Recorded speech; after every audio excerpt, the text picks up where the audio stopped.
સુરત શહેરના પૂણા પાટિયા વિસ્તારમાં પુલ નીચે ફેરિયાઓ દ્વારા છોડી દેવાયેલી શ્રી ગણેશજીની ખંડિત તથા અત્યંત અપમાનજનક સ્થિતિમાં રહેલી પ્રતિમાઓ મળી આવતા ધાર્મિક લાગણીઓને ઠેસ પહોંચે એવી ઘટના સામે આવી છે।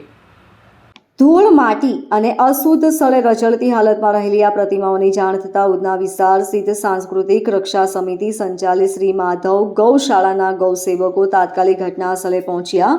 ગુપ્ત નવરાત્રી દરમિયાન આવતી શ્રી ગણેશ ચતુર્થીના પાવન દિવસે તારીખ 22 જાન્યુઆરી 2026ના વહેલી સવારે શ્રી માધવ ગૌશાળાના અધ્યક્ષ શ્રી આશીષ સૂર્યવંશી દ્વારા તથા ગૌ સેવકો દ્વારા સનાતન ધર્મના આરાધ્ય અને પ્રથમ પૂજ્ય એવા શ્રી ગણેશજીની અપમાનજનક રીતે તરછોડાયેલી 450થી વધુ પ્રતિમાઓને શ્રદ્ધાપૂર્વક અને સંસ્કાર સાથે એકત્ર કરી દરિયા કિનારે વિધિવત પુનઃ વિસર્જન કરવામાં આવ્યું।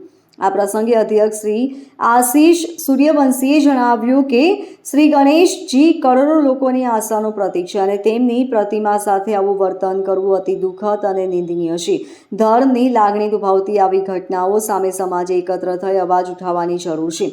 સાંસ્કૃતિક રક્ષા સમિતિ સંચાલિત શ્રી માધવ ગૌશાળા છેલ્લા 10 વર્ષથી અયોગ્ય જગ્યાએ વિસર્જિત થયેલી શ્રી ગણેશજી તથા માતાજીની પ્રતિમાઓનું સંકલન કરી યોગ્ય ધાર્મિક વિધિ સાથે પુનઃ વિસર્જન કરતી આવી છે।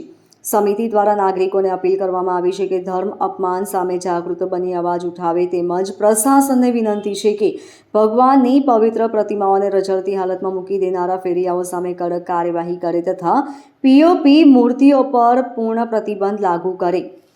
Bureau report LK star news, Surat.